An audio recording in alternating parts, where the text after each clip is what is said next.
13372FH. Counsel, you want to state your appearances, please? Jeremiah Buffalo Ward on behalf of the people. Your Honor, Mike Vogler, I represent Mr. Joshua.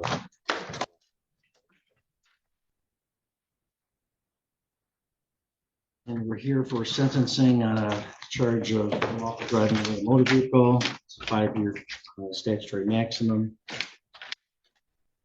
Advisory guidelines were scored at 9 to 23. Mr. Vogler, any additions, corrections, or scoring challenges from the people? No. Mr. Virgo, any from the? I'm sorry, any from the people? No, Your Honor. Mr. Vogler, go ahead with any allocation. Your Honor, it doesn't seem to really come out of this pre-sentence report very well. But if you look at my client's statement, his version of the offense, he makes that statement in there that he was worried about taking his own life that day. This is before he took that vehicle.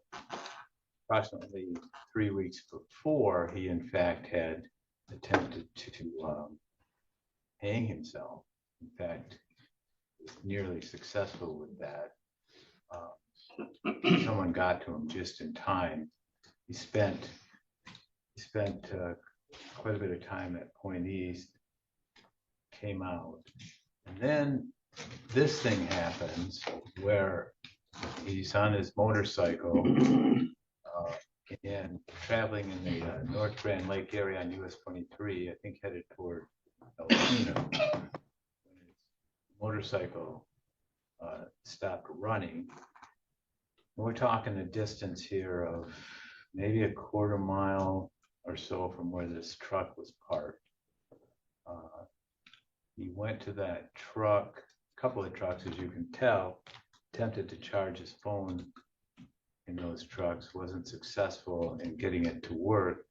And at this time, the weather's bad, it's raining, he's been out in the weather for a few hours, and his mental state was such that he was worried about taking his own life. And he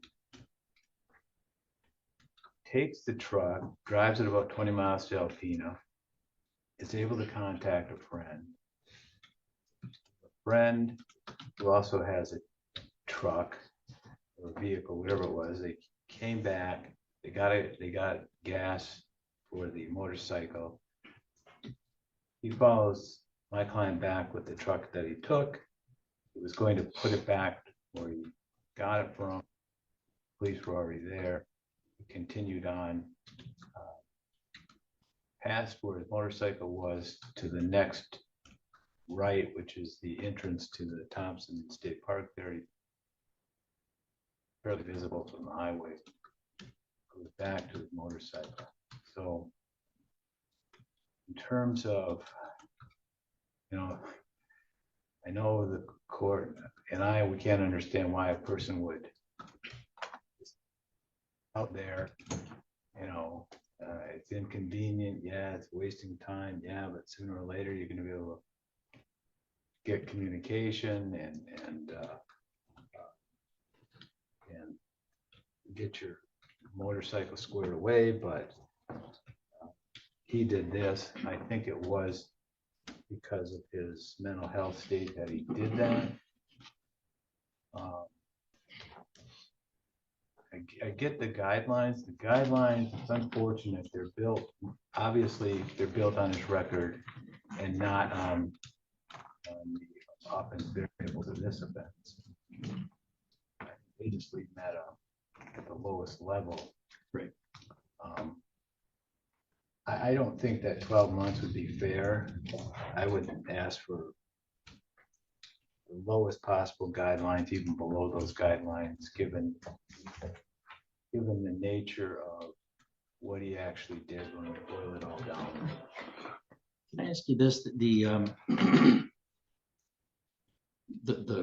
When I was looking at his history in the PSI, one thing that did trouble me is it looks like these were in front of me in 2020. It looks like I gave Mr. Wise a year in jail, and then in 2023, I again gave him a year in jail.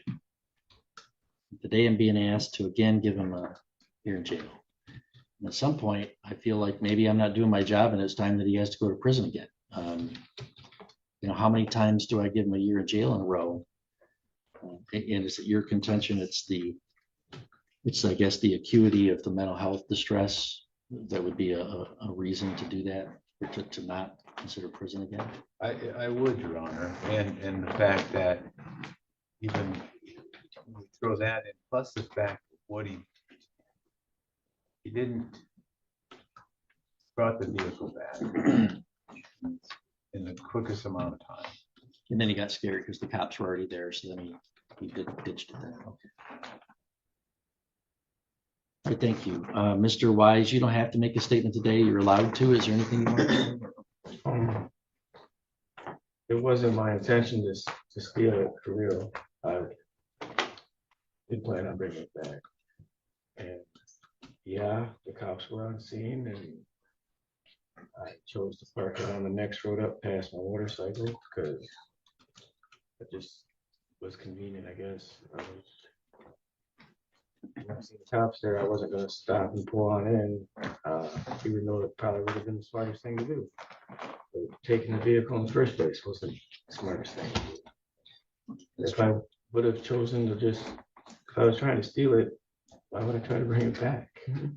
Well, I understand that, but you know, the crime is when you drive it away. I know.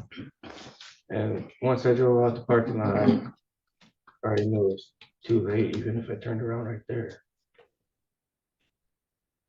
All right, thank you, Mr. Wise. Mr. Virgo, recommendations from people? Your Honor, there's no reason to doubt anything defense is saying relative to their mitigating factors. In fact, we had security camera of the event and the nature of defendant's movement back that up. This was a crime of opportunity, Your Honor, and that's reflected in our sentencing agreement. That's why we landed where we did. Your Honor, I would note that there was, he might be stopped for gas for the bike, but he didn't gas up the truck. The victim is out 15 gallons of gas, so we asked for $50 for restitution for gas. But we would ask you to follow the sentencing agreement, Your Honor. This was, Mr. Wise didn't plan to steal a truck that morning. Therefore, I don't think that his record necessarily should carry the normal weight that it would, and I would ask you to follow the agreement. Thank you.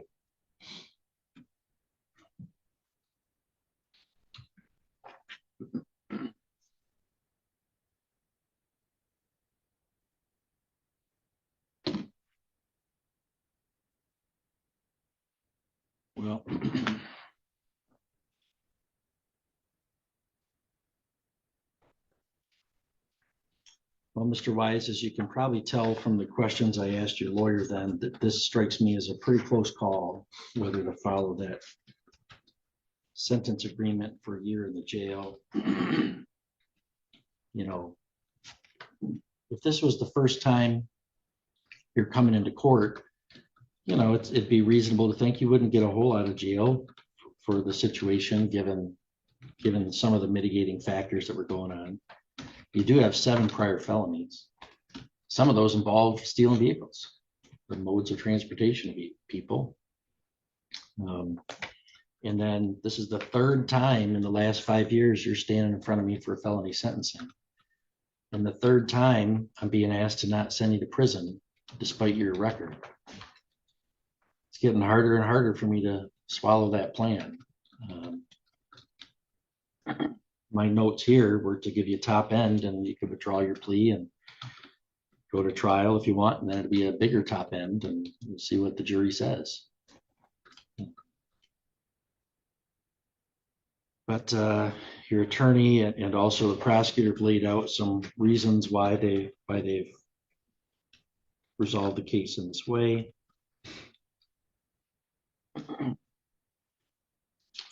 So I think I'll go ahead and follow the terms of this plea agreement and the recommendation from the department. I'm going to place you on probation for 2 years, subject to the terms and conditions listed in the pre-sentence report listed on pages 2 and 3. Those include alcohol and drug testing. It includes treatment as referred by your supervising agent, getting a job, restitution of $50, crime victims assessment of $130, court costs of $350, state cost of $68, monthly supervision fee. And I'll order that you serve 12 months in the Presque Isle County Jail. Give you credit for 6 days previously served.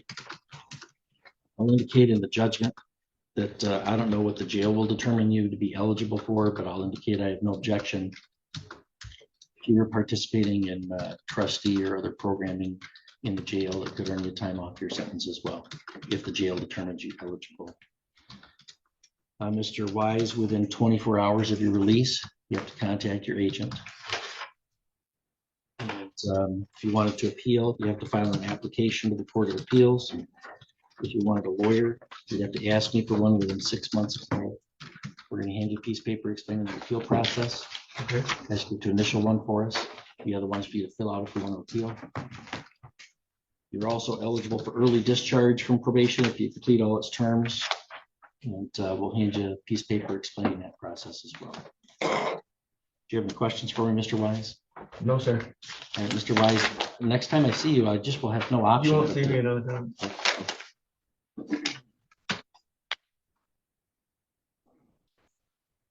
I hope that's true.